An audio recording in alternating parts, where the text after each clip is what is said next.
Vamos a leer capítulo 21 de Lucas, vamos a leer del versículo 25 al 36.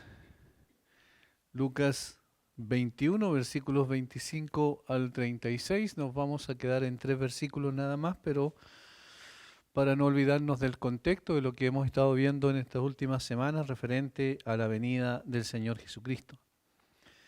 Entonces habrá señales en el sol, en la luna y las estrellas, y en la tierra angustia de las gentes confundidas a causa del bramido del mar y de las olas, desfalleciendo los hombres por el temor y la expectación de las cosas que sobrevendrán en la tierra, porque las potencias de los cielos serán conmovidas.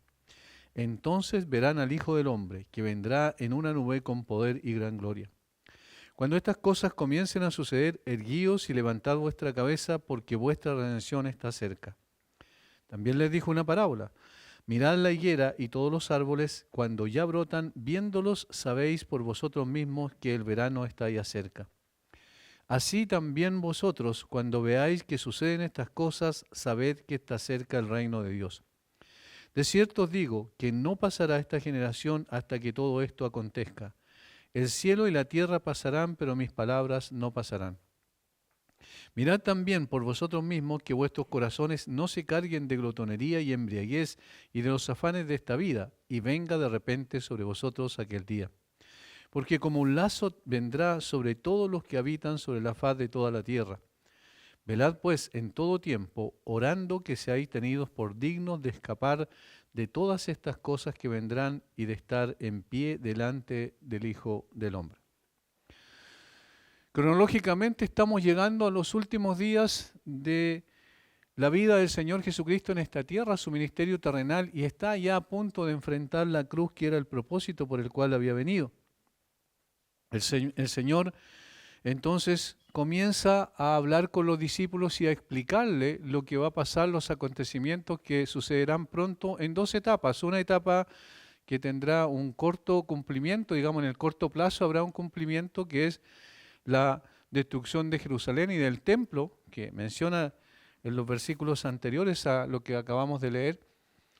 Y luego entonces la segunda etapa tiene que ver con la venida del Señor Jesucristo ya en términos generales a toda la humanidad con el propósito de poder juzgar a los hombres. De allí que el Sermón del Monte de los Olivos tiene estas dos connotaciones, una pronto en cuanto a cumplimiento, año 70 después de Cristo, y la otra que hasta el día de hoy no sabemos ni la hora ni el día, como dice la misma Escritura, el mismo Señor lo dijo cuando el Señor vendrá en gloria. El Señor entonces está entrando en la fase decisiva de la obra que el Padre le dio que hiciese. La cruz ya está delante de Él y este sermón de Jesús a sus discípulos tiene la finalidad de prepararlos. Primero a los discípulos directos que habían con Él en ese momento cuando Él estaba explicando, y luego a los discípulos que creerían en Él por causa de ellos, como lo va a decir después en Juan capítulo 17, en la famosa oración sumo sacerdotal, la noche antes de ser entregado para morir en una cruz. Este sermón de Jesús a sus discípulos entonces tiene esa finalidad de prepararlos para enfrentar lo inminente, el juicio de Dios que vendrá sobre Jerusalén por la incredulidad de Israel, y llevarlos a contemplar en anticipación el juicio de Dios que vendrá sobre toda la humanidad cuando Él venga por segunda vez a la tierra. Esa es una de las cosas que la mayoría de la gente ignora, incluso en el mundo evangélico se ignora esto. Se piensa que cuando el Señor venga, entonces todo será paz y todo será gozo y satisfacción y disfrute. La verdad es que cuando el Señor venga va a venir a ejecutar juicio. De tal manera que no viene como el Cordero manso y humilde que vino a entregar su vida en rescate por muchos, sino viene como el Todopoderoso, el Rey de Reyes y Señor de Señores, con esa espada aguda que sale de su boca y con la cual juzga a las naciones, como dice la Escritura. Por lo tanto, el día del Señor, en el Antiguo Testamento, así se menciona muchas veces, un día de ira, es un día de juicio, es un día de venganza del Dios Todopoderoso. Por lo tanto, no estamos hablando de algo lindo para la mayor parte de la humanidad, sí estamos hablando de algo precioso y especial para el pueblo creyente que habrá en ese momento cuando el Señor venga.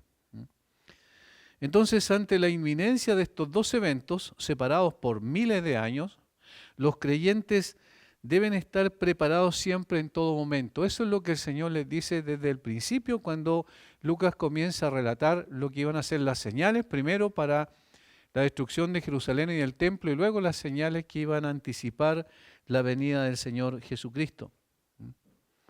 Lo primero que dice, y que nosotros ya hemos visto, solamente estoy haciendo una recapitulación para entrar al tema en cuestión, le dice que los creyentes no deben caer en el engaño de los falsos cristos. Eso dice el versículo 8. Mirad que no seáis engañados.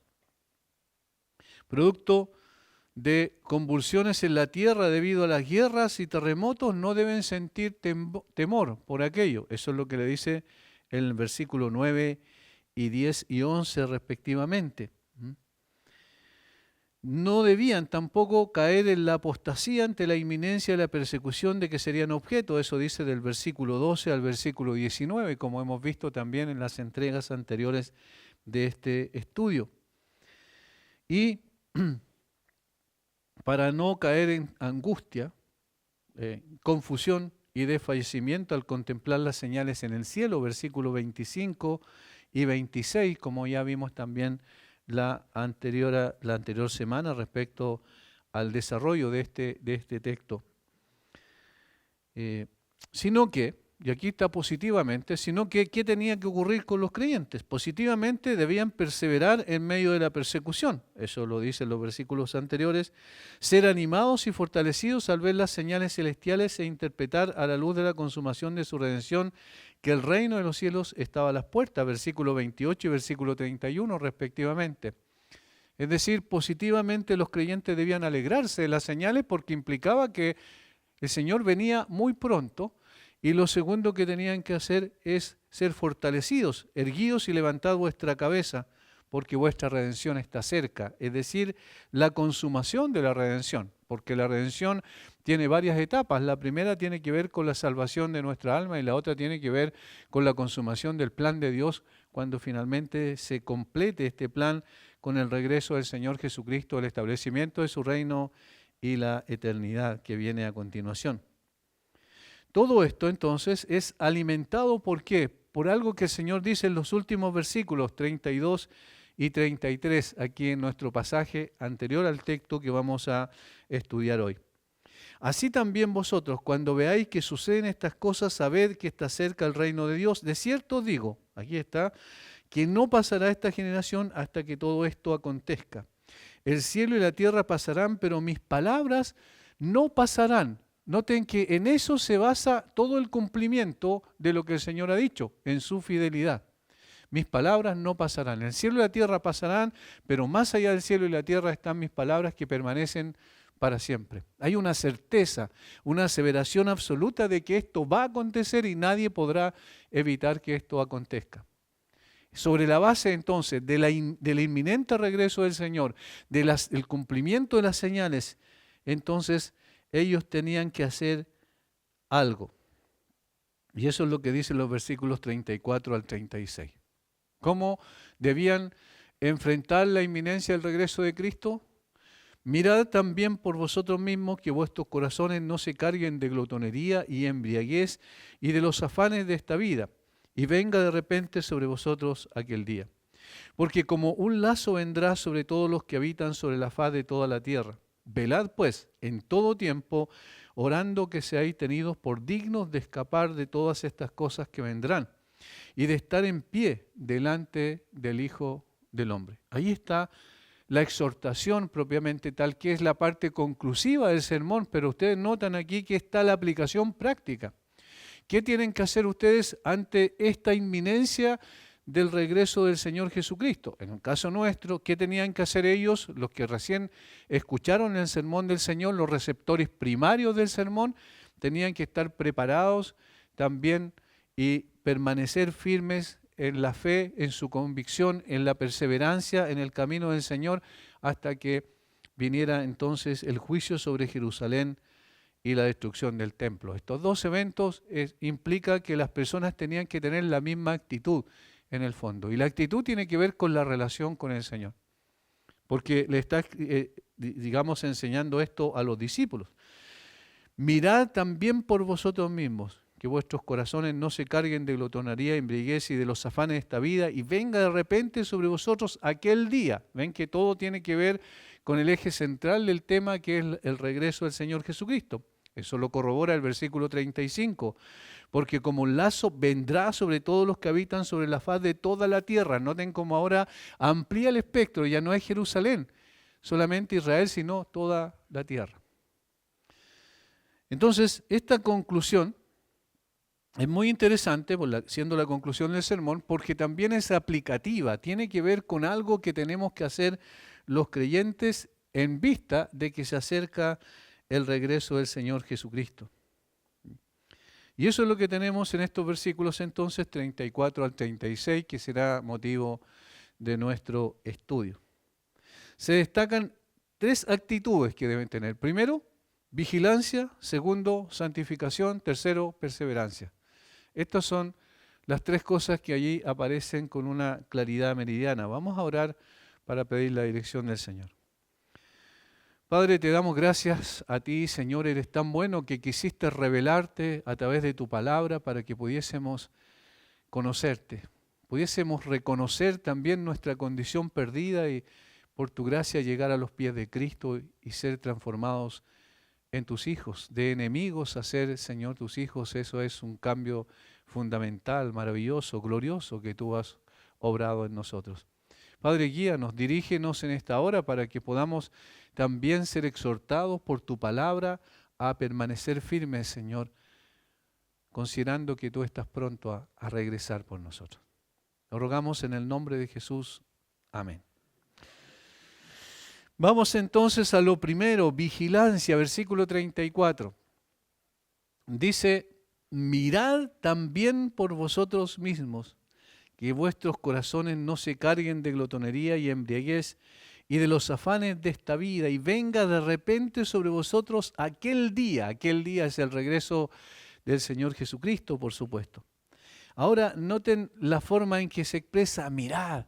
En otras palabras podríamos decir que esto significa contemplar, pongan atención, tengan bien abiertos todos sus sentidos, porque esto es muy importante, que tengan ustedes consideración de ustedes mismos respecto a su fe y a su relación conmigo para permanecer firmes en medio de estas circunstancias.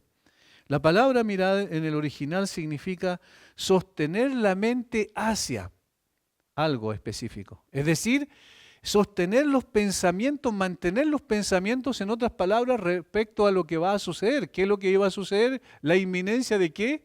El regreso de Cristo. Entonces debían tener su mirada puesta en eso, pero su mirada desde el punto de vista de la mente, de los pensamientos. ¿Por qué? Porque como piensa el hombre en su corazón, así es él. Eso dice el autor de Proverbios. Por lo tanto, digamos, los pensamientos que gobiernan nuestra mente son los que gobiernan nuestra vida, en definitiva. Entonces, lo que le está diciendo ahí el Señor, ustedes tienen que tener su mente llena de lo que yo les digo y de las cosas que van a suceder, porque eso los capacitará para esperar adecuadamente el regreso de Cristo.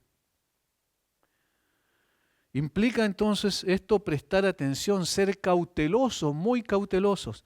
Y aquí hay un problema básico que nosotros ya podemos detectar en nosotros mismos, que no necesariamente nuestra mente está llena de esa expectativa. No necesariamente estamos esperando con ansias el regreso del Señor Jesucristo por nosotros. No necesariamente estamos preocupados de ese evento, sino que las cosas de esta vida, como va a decir más adelante, son las que ocupan la mayor parte de nuestro pensamiento.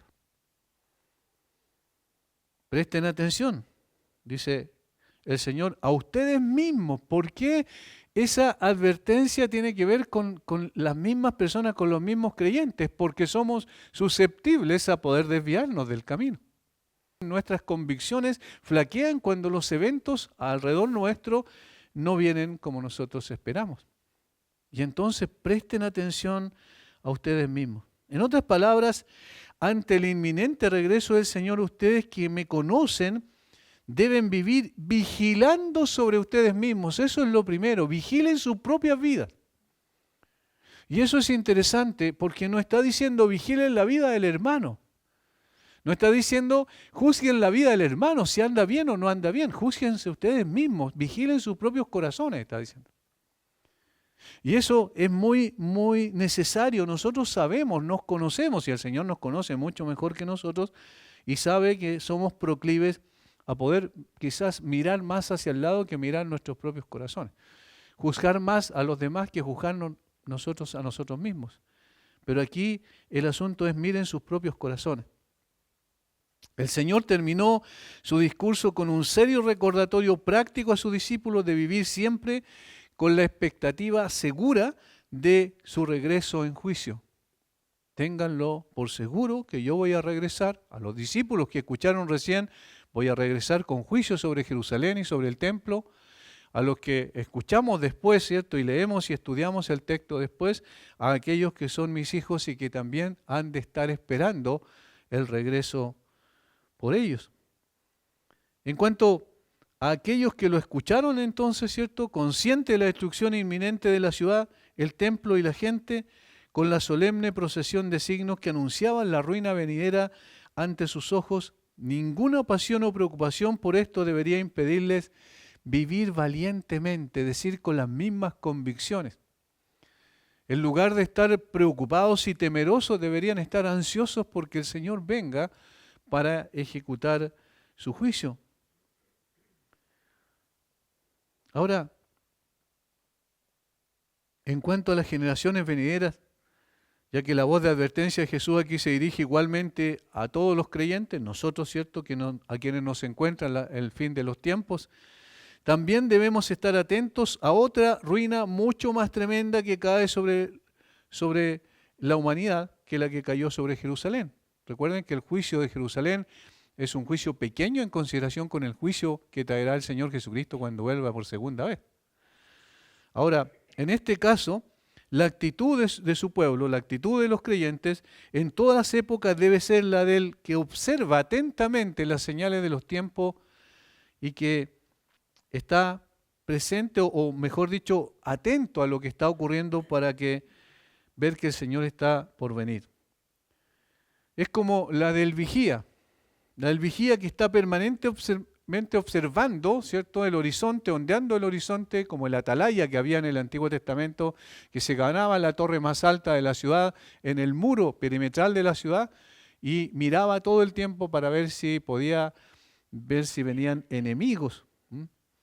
Pero en este caso, el vigía creyente debe ser el que está mirando permanentemente las Escrituras, interpretando la realidad a través de las Escrituras para ver el regreso del Señor con gran poder y gloria.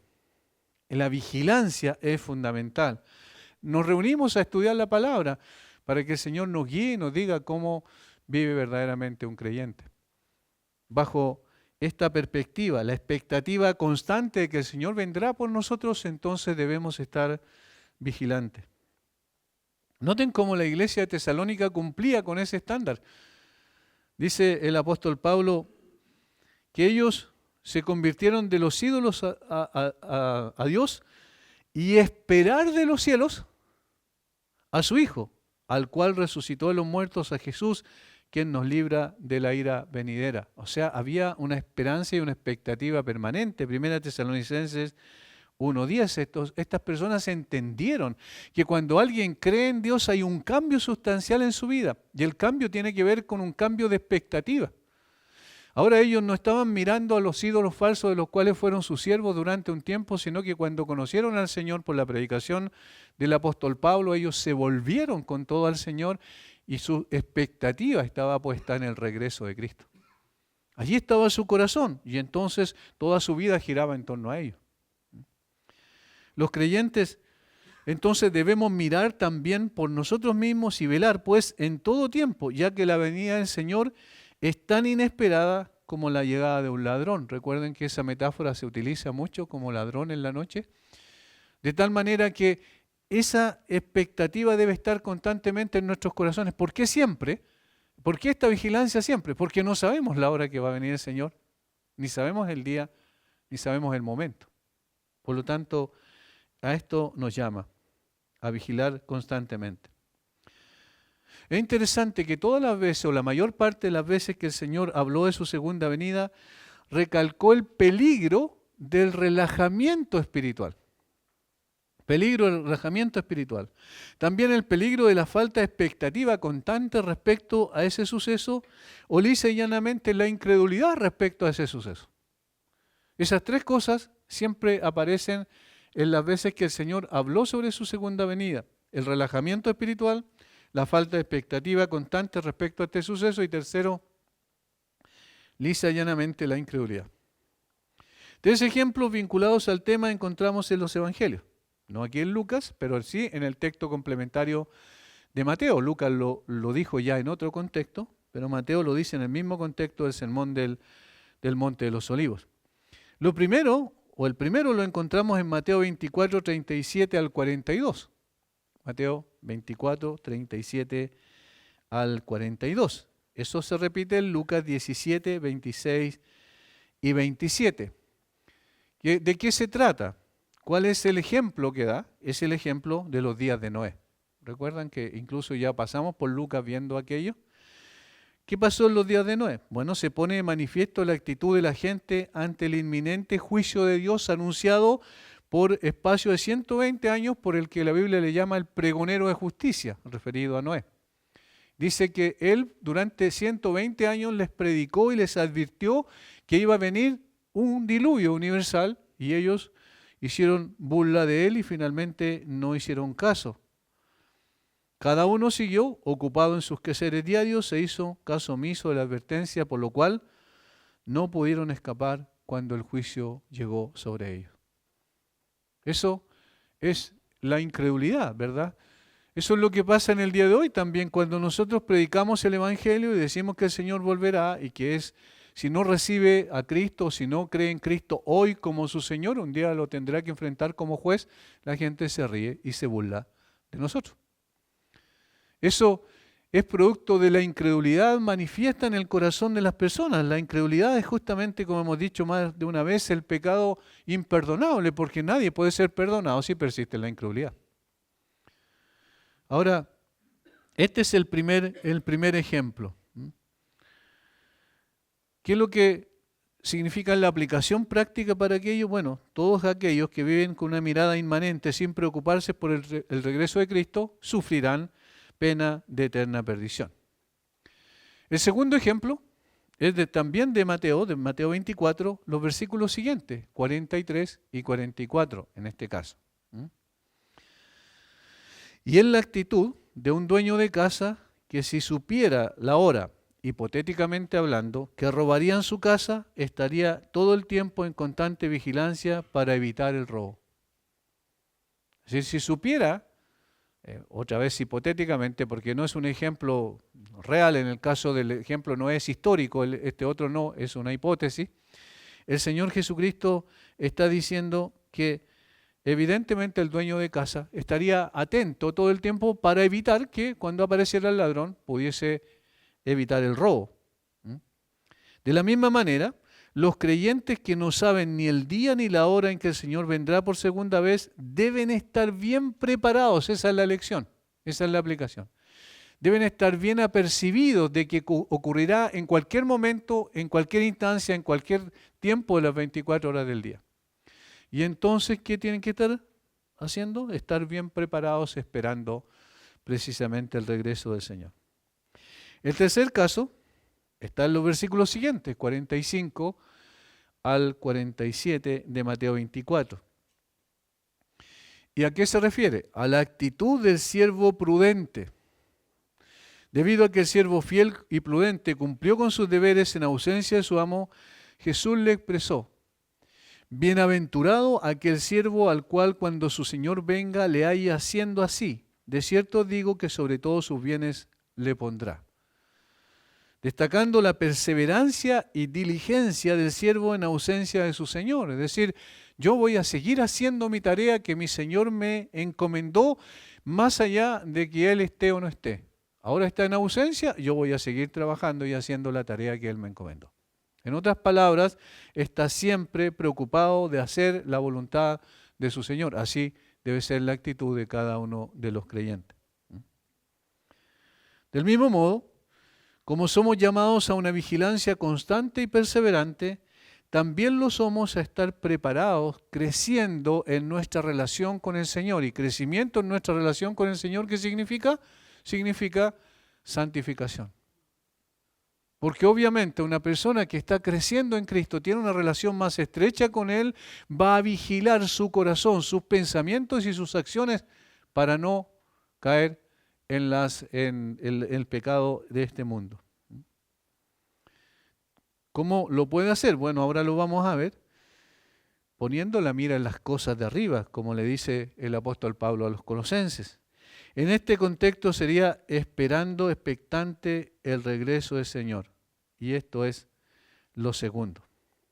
Mirad también por vosotros mismos que vuestros corazones, y aquí le dice cuáles las acciones que tienen que realizar, que vuestros corazones no se carguen de glotonería y embriaguez y de los afanes de esta vida. Hay tres cosas que les menciona allí y que tienen que ver con situaciones tan, digamos, básicas, tan evidentes, que parece que, ¿por qué el Señor toma estos ejemplos? Puede decir uno, bueno, muchas veces el Señor toma ciertos ejemplos nada más, pero para englobar todo lo que significa el pecado. Ejemplos de pecado que tienen el propósito de ilustrar todo lo que es el pecado. En este caso habla de la embriaguez y habla de la glotonería. Y esto entonces es una expresión de santificación, el abstenerse de aquello. Vamos entonces a esto. Que vuestros corazones no se carguen de glotonería y embriaguez y de los afanes de esta vida. La mirada expectante del creyente en el regreso de Cristo debería ser una motivación suficiente para santificar su vida. Es decir, no habría otra motivación más grande y más gloriosa que entender una cosa muy simple. Cuando miramos a la cruz, ¿qué vemos allí?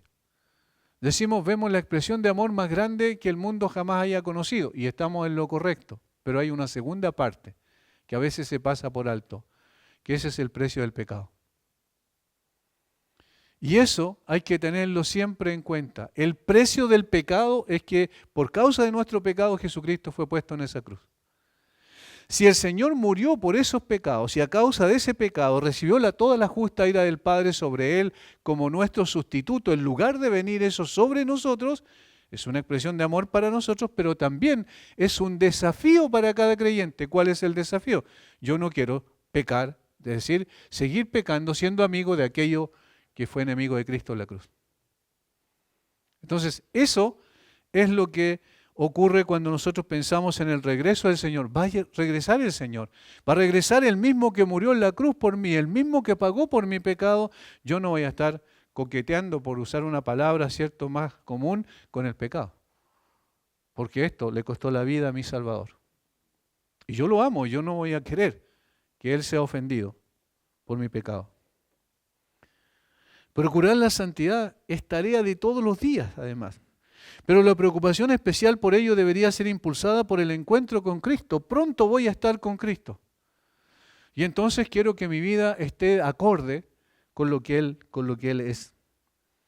De allí que Pablo exhortó a los creyentes en Colosas para poner la mente en las cosas de arriba, no en las de la tierra. No en las de la tierra. Que los corazones de los creyentes estén en los cielos, donde la vida de cada uno está escondida con Cristo en Dios. Eso es lo que sigue diciendo el apóstol Pablo, y que se consumará cuando Cristo nuestra vida se manifieste, es decir, el regreso de Cristo. De esta manera procuraremos la santidad como un ejercicio permanente.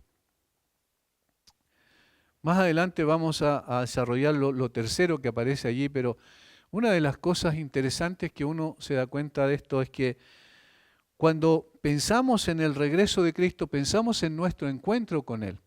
Y si pensamos en nuestro encuentro con Él, entonces sabemos que Él es santo. Y entonces, como dice el apóstol Pedro, repitiendo lo de Levítico, ¿cierto? Sed santos porque yo soy santo.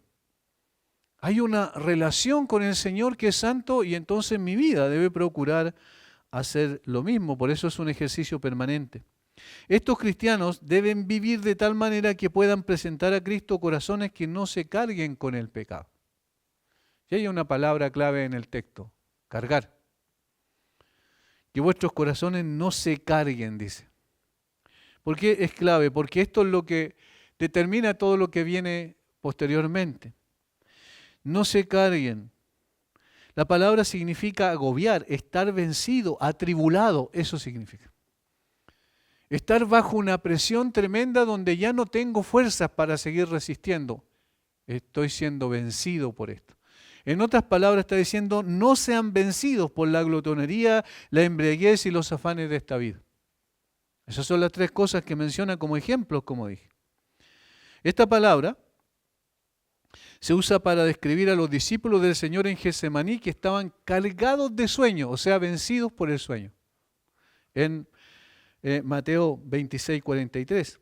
También es la misma palabra que se utiliza en la actitud de los discípulos cuando el Señor apartó a estos mismos discípulos que estuvo con ellos en Getsemaní, Pedro, Juan y Jacobo, y los llevó al monte de la Transfiguración.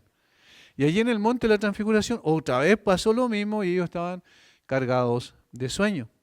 Lucas 9:32. En nuestro texto se usa como una advertencia para que los creyentes no sean vencidos por los placeres de la carne que traen como consecuencia una distorsión de sus sentidos. Glotonería y embriaguez lo que producen es precisamente una distorsión de los sentidos. Una persona ebria no tiene control sobre su personalidad, lo que dice y lo que hace. Es torpe en todo lo que hace. De tal manera que está diciendo, ustedes no pueden no estar en el control total de sus sentidos, porque eso significaría que ustedes estén preocupados por otras cosas que no son elementales, dejando de lado lo verdaderamente importante.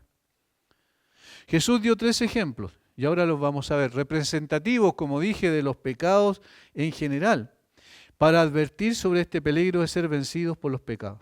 El primer ejemplo es la glotonería, referida a comer y beber en exceso. En realidad, incluso tiene una connotación especial la palabra porque tiene que ver con un dolor de cabeza producido por el exceso de alimentación, como que la persona no está en todos sus cabales, como hacían los romanos normalmente, donde comían, y después con una pluma, ¿cierto?, se la colocaban en el cuello hasta que vomitaban. ¿Para qué vomitaban? Para seguir comiendo. Entonces, a eso está apuntando y en realidad está hablando de la indulgencia. La indulgencia es una persona que no se controla a sí mismo, sino que es controlada por otras cosas. Por lo tanto, comer y beber en exceso a fin de oprimir el cuerpo y ya tenerlo, o sea, vencer el cuerpo en ese sentido, ¿cierto? Y la facultad de la persona para poder valerse por sí mismo. Indulgencia en los placeres de la mesa, podríamos decir. Esta palabra no incluye intoxicación como sí la segunda palabra, que es embriaguez. Pero apunta a la indulgencia en los alimentos, esta primera palabra, aunque la comida es provisión de Dios y es una bendición del cielo, porque obviamente es cierto, de lo contrario no podríamos vivir, y además hay placer en comer, porque eso es así, el Señor colocó esa capacidad en nosotros de sentir placer por comer, porque de lo contrario nos moriríamos del hambre. ¿Recuerdan cuando una persona está enferma, qué es lo que dice? No tengo apetito, pero tienes que comer, le decimos. ¿Qué es lo que le lleva a comer entonces? El apetito. Y el apetito es relacionado con los sabores que tiene la comida, ¿cierto? Y esto nos lleva a seguir viviendo, es un asunto de supervivencia también. Entonces es bueno, es una provisión de Dios. Pero el abusar de ellos es pecaminoso, ahí está el problema. El segundo ejemplo es la embriaguez o la borrachera, para ser más explícito. La raíz primaria de la palabra es intoxicación. Miren qué interesante esto. La raíz primaria de la palabra es intoxicación. Es decir, una persona cuando decimos está borracha, está intoxicada. Es lo mismo. está intoxicada por el alcohol. Eso quiere decir que produjo un efecto mucho más fuerte que el hecho de que consumir, por ejemplo, un vaso de algún licor o de vino, un vaso pequeño de eso, no pasa absolutamente nada. Pero cuando ya la persona se excede en eso, se produce una intoxicación de su cuerpo y entonces un problema en sus sentidos, en su capacidad incluso de sostenerse de pie y en su capacidad de poder hablar y entender y razonar las cosas. Esta no se refiere al consumo de bebidas alcohólicas como prohibitivas para un creyente, sino el uso excesivo de estas que terminan por destruir la vida de muchas personas. Como dice alguien, la embriaguez y la deshonrosa conducta que la acompaña ha sido un problema a lo largo de la historia. El primero que vemos que se intoxicó con alcohol fue Noé, después de que salió del arca. Había una canción para niños antes que decía que Noé se había mareado con el viaje, ¿no? Noé se mareó con el alcohol que consumió después. Así que no fue el viaje el que lo mareó. ¿Y qué pasó con él? Dice que se embriagó con alcohol y estaba descubierto, es decir, desnudo en medio de su tienda delante de sus hijos. Y eso era algo aberrante en ese contexto. Por lo tanto, ya vemos un problema grave que trajo la intoxicación alcohólica. Segundo ejemplo, Nabal, cuyo nombre significa insensato, hizo honor a su nombre. En 1 Samuel 25:25, al emborracharse en una fiesta después de despreciar y expulsar a los mensajeros de David. Eso está en el versículo 36 de ese capítulo 25, 1 Samuel. Él se emborrachó, despachó a los amigos de David que venían a pedir que él les hiciera alguna concesión porque lo necesitaban y él no tuvo ningún interés por ayudar a David y finalmente se emborrachó y tuvo como juicio posteriormente el juicio de Dios también sobre él. Los mismos corintios, ¿se acuerdan? Una iglesia, y eso es interesante y al mismo tiempo es una advertencia para creyentes.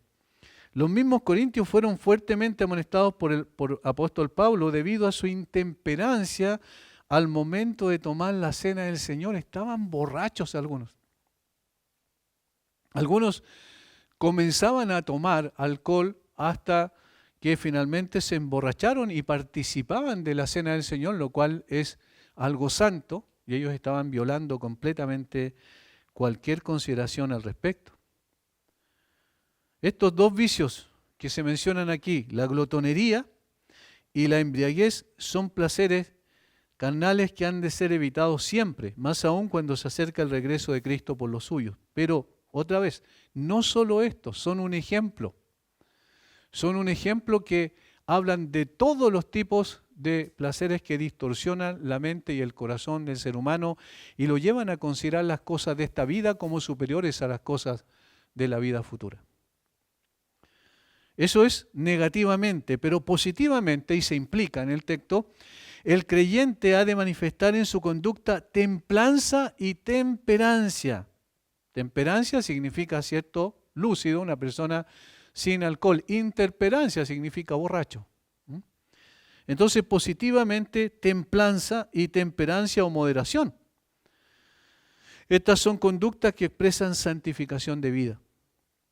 El apóstol Juan lo explica muy bien en 1 Juan 3, 1 al 3, que es muy especial ese texto porque también habla de la segunda venida del Señor. Dice, mirad cuál amor nos ha dado el Padre para que seamos llamados hijos de Dios. Hay una expresión, una exclamación de asombro de parte de Juan. Miren cuál amor, cuán grande el amor que el Señor nos dio al llamarnos sus hijos. Por esto el mundo no nos conoce porque no le conoció a Él.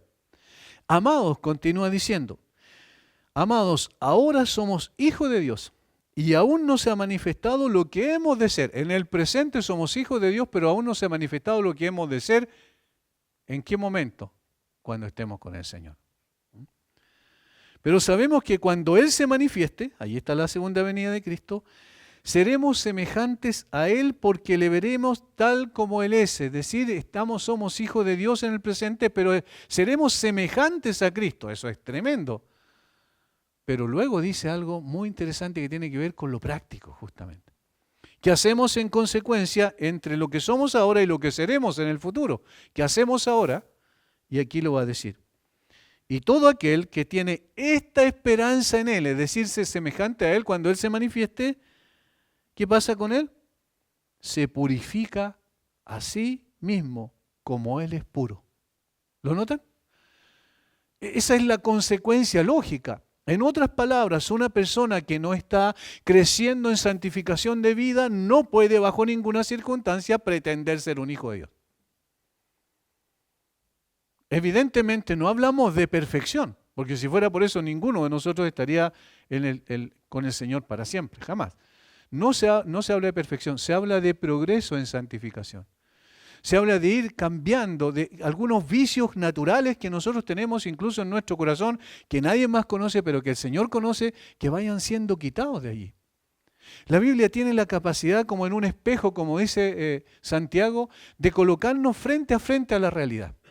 Nos dice lo que somos, no lo que nosotros creemos que somos o lo que la gente opina de nosotros. Es lo que realmente somos frente a los ojos de Dios. Cuando eso ocurre, nos colocamos frente al espejo de la palabra y decimos, aquí tengo un problema. El Señor me dice, aquí está tu problema, tú eres egoísta.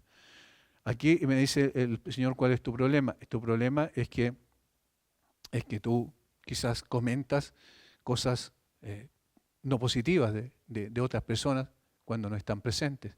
Quizás tú tienes otros problemas y eres orgulloso. Te falta humildad. Es decir, todas esas cosas me las presenta la Escritura claramente. Y entonces, ¿qué es lo que tenemos que hacer? Obviamente, ir cortando esas cosas que están mal en nosotros. Por eso es que Juan dice, y todo aquel que tiene esta esperanza en Él se purifica a sí mismo como Él es puro. ¿Ven? El parecido a Cristo debe ser nuestra meta y nuestro objetivo supremo. Tercero, los afanes de esta vida. Glotonería, embriaguez y ahora los afanes de esta vida. Y aquí engloba muchas más cosas, los afanes de esta vida. Yo quiero que vayamos a Primera de Juan, por favor, otra vez, esta carta preciosa del apóstol Juan. Y vamos al capítulo 2, ahora, versículos 15 al 17. Aquí cuando dice de esta vida, obviamente se refiere a este sistema de cosas, al lugar donde estamos viviendo, a la filosofía de vida que hay en esta tierra.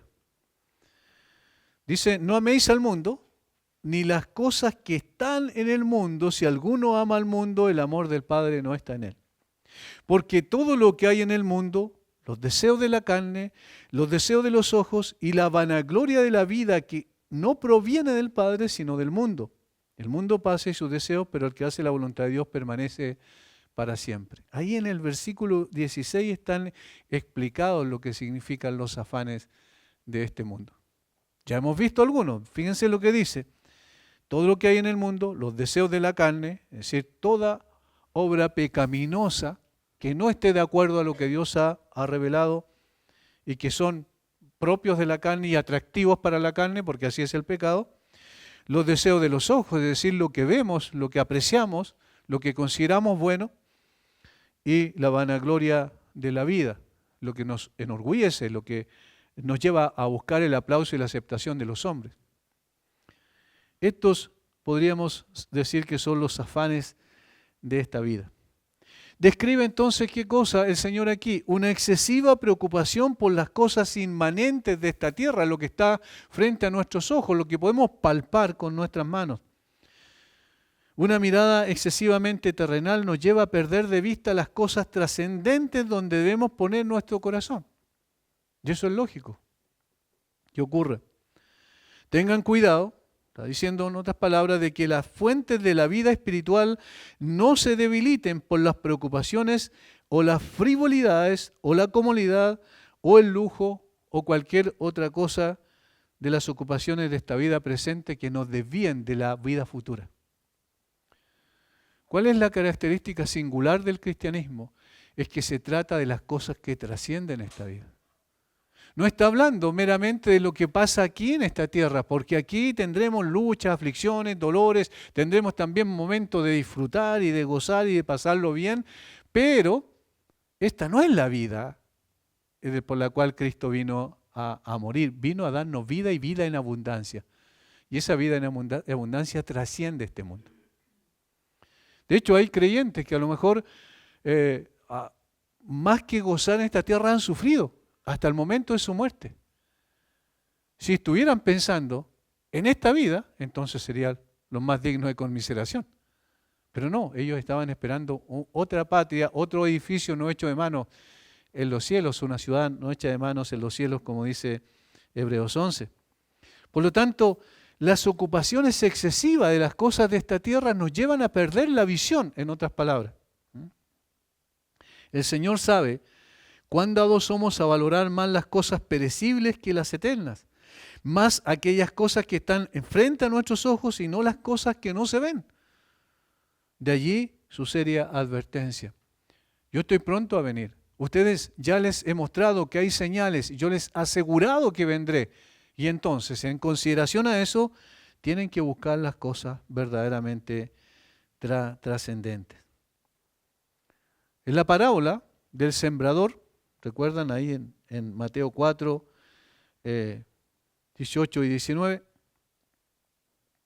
está describiendo a las personas que en realidad están preocupadas de los afanes de esta vida. Dice, estos son los que oyen, respecto a la semilla que cayó entre espinos, dice, estos son los que oyen la palabra, pero los afanes de este siglo y el engaño de las riquezas y las codicias de otras cosas entran y ahogan la palabra y se hace infructuosa. Marcos, quiero decir, no Mateo, Marcos 4, 18 al 19. Marcos 4, 18, 19. Allí está diciendo que una parte de la semilla cayó entre espinos y estos son aquellos que se destacan por esto, por los afanes de este siglo, el engaño de las riquezas, las codicias de otras cosas, y entonces esto ahoga, por decirlo de alguna manera, su posibilidad de poder creer realmente que en su corazón se produzca frutos de arrepentimiento y salvación. Esta es la mejor descripción de los afanes de este siglo, de este mundo, de este sistema de cosas. Ahora hay otra descripción también en Mateo, aquí en este caso en el contexto del Sermón del Monte, no del Monte de los Olivos, el Sermón del Monte, lo que le llaman también las bienaventuranzas, pero en el capítulo 6, versículo 25 en adelante, el Señor habla sobre este tema de los afanes, de la preocupación excesiva por las cosas de esta tierra.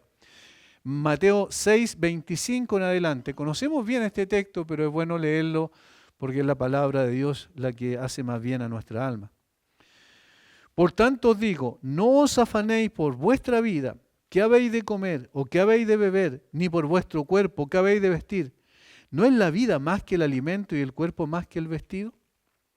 Mirad a las aves del cielo, que no siembran, ni ciegan, ni recogen en graneros, y vuestro Padre Celestial las alimenta. ¿Y quién de vosotros podrá, por mucho que se afane, añadir a su estatura un codo? Y por el vestido, ¿por qué os afanáis? Considerad los lirios del campo, cómo crecen, no trabajan ni hilan. Pero os digo que ni aun Salomón con toda su gloria se vistió así como uno de ellos. Y si la hierba del campo que hoy es y mañana se echa en el horno, Dios la viste así, ¿no hará mucho más a vosotros, hombres de poca fe? No se afanen por estas cosas. Que estas cosas no le quiten el sueño, no es lo más importante. La preocupación de ustedes debe de estar en el reino de los cielos, en buscar el reino de los cielos y su justicia, y todas las demás cosas serán añadidas, versículo 33. Positivamente, el apóstol Pablo en Romanos 13, 11, 14 exhorta, y esto conociendo el tiempo, que es ya hora de levantarnos del sueño, porque ahora está más cerca de nosotros nuestra salvación que cuando creímos. La noche está avanzada y se acerca el día. Desechemos pues las obras de las tinieblas y vistámonos las armas de la luz. Andemos como de día, honestamente, no en glotonerías y borracheras, no en lujurias y lascivias, no en contiendas y envidias, sino vestidos del Señor Jesucristo, y no proveáis para los deseos de la carne. También esto está en el contexto del regreso de Cristo. La noche está avanzada y llega el día, y eso está hablando del regreso del Señor. Finalmente, entonces, el Señor exhorta ahora sobre la importancia de mantener una actitud perseverante por medio de los hábitos piadosos. Y esto nos lleva a lo tercero, perseverancia. Versículos 35 y 36. Porque como un lazo vendrá sobre todos los que habitan sobre la faz de toda la tierra. Y está hablando de juicio. Versículo 36. ¿Qué tienen que hacer ustedes entonces como creyentes? Velad pues en todo tiempo, orando que seáis tenidos por dignos de escapar de todas estas cosas que vendrán y de estar en pie delante del Hijo del Hombre. La primera frase más o menos es la que nos ayuda a poder tener una correcta apreciación de lo que el Señor quiso decir. Velad pues en todo tiempo. Velad pues en todo tiempo. Allí habla de perseverancia, de permanencia, de persistencia. Todo esto son adjetivos que explican bien lo que el Señor quiso decir. No se puede decir, bueno, yo sé que el Señor va a venir y ya soy salvo, total, no tengo ningún problema porque el Señor ya murió por mis pecados y pagó por todo y estaba esperando que me venga a buscar nada más. No, necesito perseverar. ¿Por qué? Porque la perseverancia es la marca distintiva de un verdadero creyente. ¿Cuántas personas han dicho y han pasado por las iglesias y han dicho, no, pero si yo conocí al Señor, yo incluso serví en la iglesia, hice esto otro y un montón de cosas, como si eso fuera una especie de currículum que van a presentar un día delante del Señor? No, el punto no es si creíste, el punto es si estás creyendo. El punto es si estás perseverando. Un verdadero creyente persevera y eso es lo que dice la Escritura, claramente. En todo el Nuevo Testamento tenemos este concepto. Aquí el Señor está diciendo, velad pues en todo tiempo, estén vigilando todo el tiempo, consistentemente. ¿Hasta cuándo? Hasta que el Señor regrese. La última actitud que Jesús exhorta a los creyentes en vista de su próximo regreso es la de perseverar. Jesús le está diciendo, en otras palabras, en función de lo anteriormente dicho, por tanto, velen, vigilen contra el gusto prevaleciente por el espectáculo de este mundo, por las cosas, los afanes de esta vida, por los placeres de esta vida. Observen contra el amor predominante por la comodidad, interpreten el egoísmo de la época, el lujo que incluso entra a las iglesias. Tengan cuidado con eso, tengan mucho cuidado, perseveren en la verdad. Hermanos, velen y estén atentos, no sea que sigan las huellas del mundo y no estén preparados cuando Cristo se manifieste en su segunda venida. Y por eso es que este estudio lo titulamos Cristo viene. ¿Estás preparado? Esa es la pregunta que necesitamos hacernos constantemente. Y una persona que está preparada es una persona que está perseverando. Aquí coloca un ejemplo, en oración, orando en todo tiempo. ¿Estás orando todo el tiempo? ¿Estás buscando el rostro del Señor? ¿O es simplemente una actitud más externa desde el punto de vista religioso que estás cumpliendo con ciertos deberes externos nada más? ¿Hay pasión en tu corazón por el Señor? ¿Hay amor por Él, un deseo de estar presente delante de Él? Todas estas cosas debemos preguntarnos para ver si estamos preparados para cuando Cristo venga. Este creyente no es evaluado por lo que una vez hizo para el Señor, sino por mantenerse firme en la fe hoy, en el presente y cuando el Señor venga. El Señor dice que velen en todo tiempo orando porque la oración es una evidencia distintiva de un verdadero creyente. La oración no es un hábito aprendido que se usa como una especie de mantra para ser liberado de alguna situación compleja que nos encontramos. Mira, estoy afligido. Bueno, ora. No. La oración es en todo tiempo. ¿Por qué? Porque la oración es un encuentro permanente con el Señor. El estar en su presencia debe ser parte del gozo del creyente. De hecho, es lo que dice el Salmo 16, ¿cierto? En tu presencia hay plenitud de gozo, delicias a tu diestra para siempre.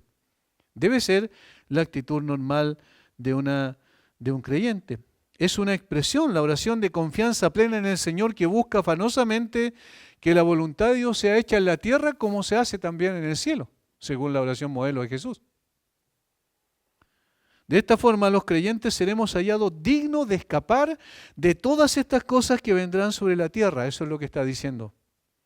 No por lo que hagamos, porque ninguna persona podrá escapar del justo juicio de Dios por lo que hace, sino por lo que Cristo hizo por él. Pero la evidencia de que escaparemos del justo juicio de Dios es la perseverancia. Los habitantes de Jerusalén, como aquellos que estarán presentes en el momento del regreso de Cristo, eran y serán tan malvados que no eran ni serán dignos de pararse delante del Señor, sino que debieran ser condenados. Y la ciudad sería destruida en el caso del primer juicio, como lo fue. También ocurrirá con la generación de la segunda venida de Cristo, con la sola excepción de los creyentes. De allí que la palabra pararse delante de Él, o la que tenemos aquí la frase, quiero decir, estas cosas, y de estar en pie delante del Hijo del Hombre, esta frase tiene el sentido de aprobación, absolución, favor de, y es equivalente a decir que ellos estarían libres de estas calamidades. ¿Quiénes? Solamente los creyentes.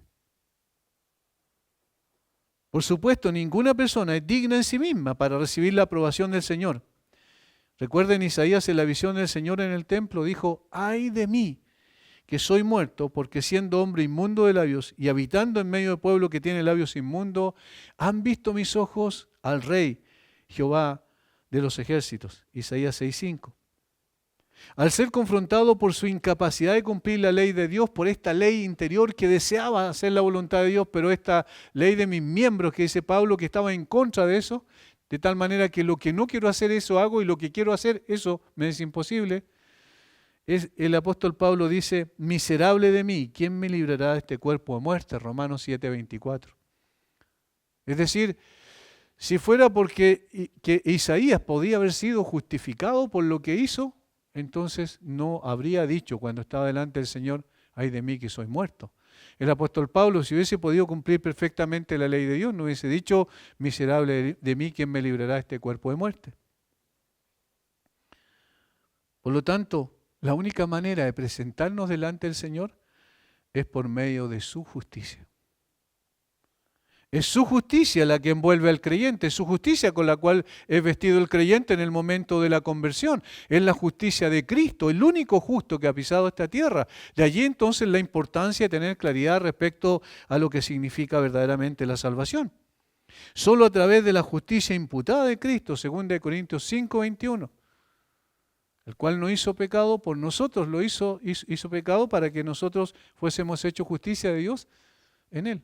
Es la justicia de Cristo la que nos justifica. ¿Y dónde se adquiere? Obviamente en la cruz, Colosenses 1:20, la reconciliación. Por lo tanto, los creyentes sí pueden estar delante del Señor cuando Él venga perdonados, limpios y aceptados, Judas 20:24 y 25. Y guardados por el poder de Dios mediante la fe para alcanzar la salvación que está preparada para nosotros, 1 Pedro 1:5. ¿Lo notan? Es decir, cuando dice aquí que debemos, digamos, ser tenidos por dignos de escapar de todas estas cosas, es porque estamos bajo la justicia de Cristo. Por eso nos podemos presentar delante de Él y tenemos el favor del Señor. Pero eso no quita nuestra responsabilidad, que está en la primera frase. Velad pues en todo tiempo. Permanezcan firmes. No vuelvan atrás. Evidentemente esa es la marca distintiva de un creyente. Estas tres cosas son la forma de esperar el regreso del Señor. Vigilante, es decir, estar permanentemente vigilando, ondeando el horizonte en un sentido gráfico para esperar al Señor de los cielos. ¿De qué manera lo hacemos? Evitando el pecado, procurando la santidad y perseverando siempre. Que el Señor nos dé esa capacidad, ese poder para perseverar y mantenernos en el camino que Él ha trazado para nosotros. Señor, te damos gracias una vez más por este tiempo de acercarnos a tu palabra, tiempo de ser instruidos por tu Espíritu a través de tu palabra, tiempo de regocijarnos en ella y al mismo tiempo ser confrontados, Señor, y ser desafiados a vivir de acuerdo a tu voluntad. Ayúdanos, danos de tu gracia, fortalece aquellas áreas débiles que tenemos en nuestro ser y que tú conoces perfectamente. Señor, danos la victoria en las batallas que tenemos contra el pecado y ayúdanos a estar preparados para presentarnos un día delante de ti, sin avergonzarnos, Señor. Gracias por este tiempo. Bendice a mis hermanos. En el nombre de Jesús. Amén.